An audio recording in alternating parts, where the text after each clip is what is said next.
What are you talking about? Just kidding.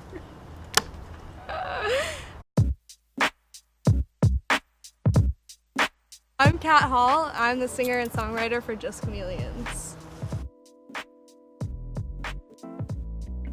I got into playing music because Claire, my sister, was in a reggae band when she was in 10th grade, and I would go out to her shows and started listening to the music, and after a while her band asked me to sing backup, so that was the first time I kind of had a taste of like being on stage. And then I did chorus in high school and tried out for solos and stuff, but I didn't really get my confidence until my sophomore year of high school. I started a band of my own called Golden Arrow. It was just me and my friend Christina, just her on guitar and me singing, and we played around a little bit, did some busking on the street in St. Augustine, and then when I got to college I decided to start my own band and be the front man.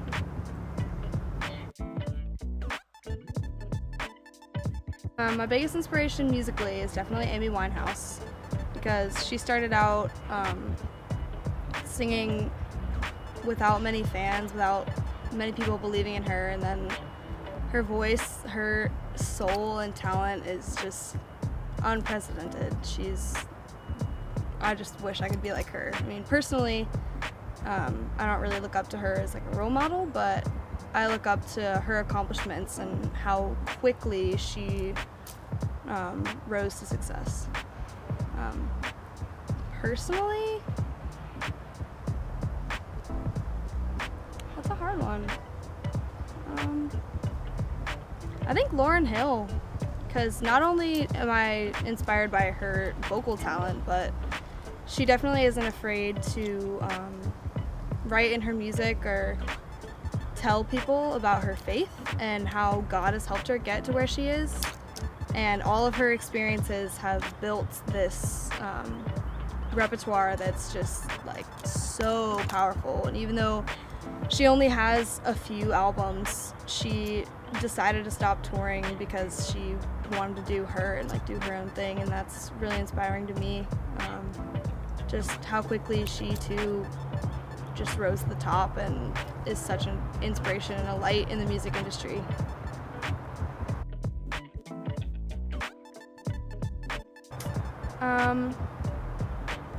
Normally I'll just either come up with a melody in my head, or just like a hook line of something that happened to me that day, like walking on the street, and then I like come up with a whole other thing behind that, and then with that I sit down and try to put chords to it, and eventually it just becomes a song.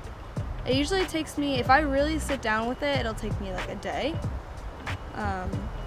but usually the next day when I go back and listen to it and add something to it, it changes a lot and like actually becomes a real song.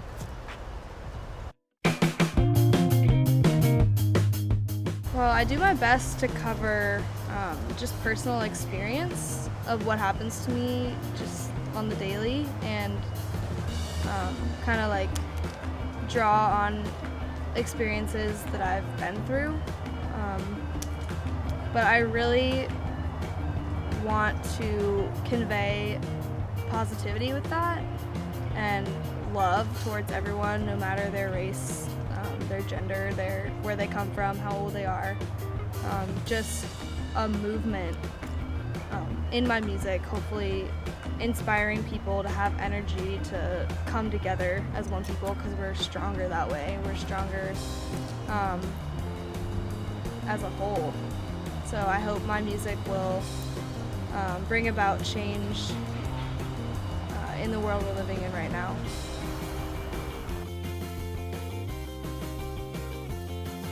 I usually say my music is reggae, just because that's the easiest kind of thing to pin it as. That's where my roots come from. My brother showed me reggae when I was in elementary school, and ever since then I've kind of been influenced by it. And then as I started singing in my sister's band, that's kind of what performing reggae was what made me who I am. But I also have other influences, obviously, with like my dad showing me like rock when I was a kid, and then I'm a fan of jazz, and then to have all the guys in the band studying jazz, that's definitely been an influence recently, at least. I also have like some soul and some funk influence, but I'd say it's reggae fusion, but mostly reggae.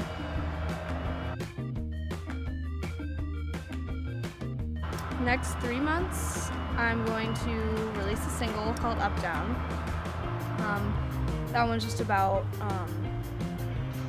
how life has its mountains and valleys, and when you're in a valley, you're going to be presented with different speed bumps, and it's how you get over, under, around them that shapes your character and defines who you are as a person. So I plan to have that out and be very serious about getting that professionally on Spotify, iTunes, all different mediums. Kind of hype that up a little bit, and then play a lot of shows with Just Chameleons to hopefully get some money and record an album of all our original work. And plan on going out to California this summer and doing a little tour around Florida with Just Chameleons.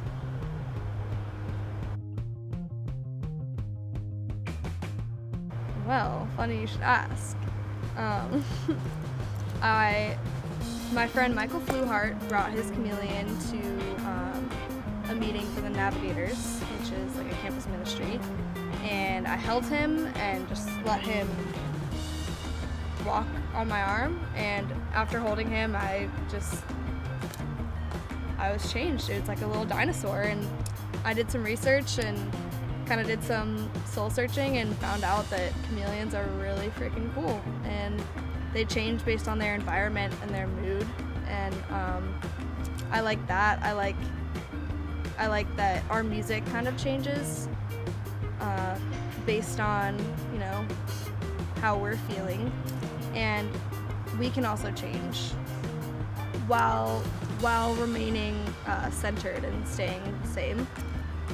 So the just came in there because I wanted to add a separate word to it, but I wasn't sure what to add, and my roommate Chloe said, why not Just Chameleons? And I was like, well, does that mean just the word chameleons, or like Just Chameleons? And then we laughed a little bit and we said Just Chameleons.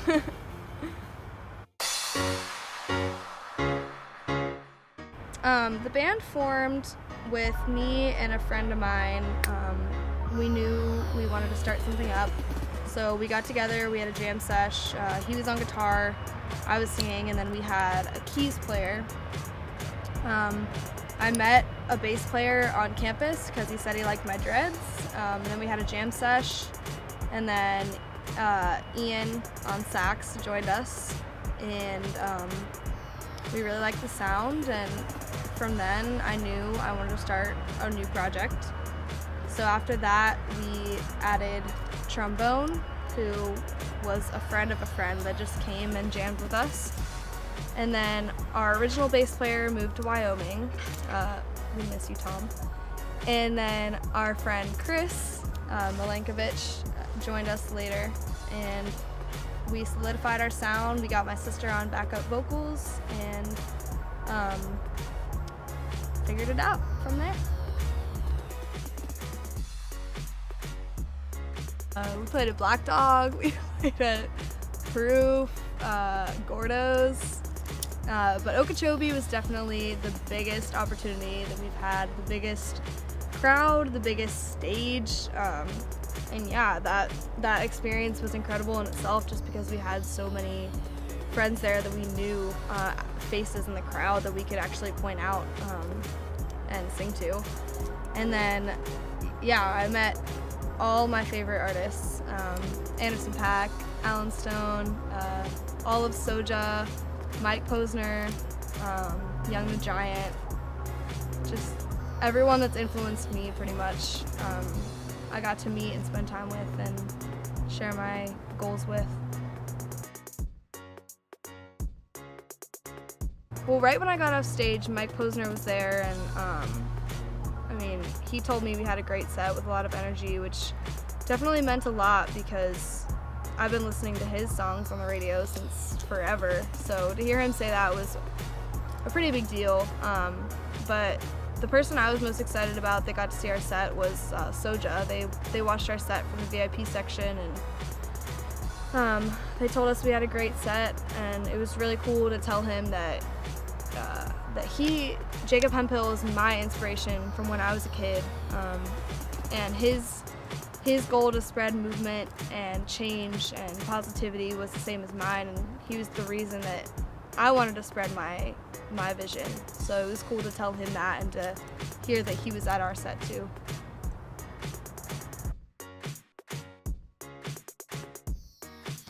I eventually want to be an international touring artist. I want to spread my message as far as I possibly can. I know it won't be easy, and the life of a musician is pretty difficult sometimes, but just especially after being at Okeechobee and all the momentum the band has gotten recently, I know that music is my passion, being on stage, performing is my passion, and I'll do whatever it takes to get to the top. I'll do whatever it takes to be successful in that field. So I just want to tour around, show people what's up, tell people to love each other and come together.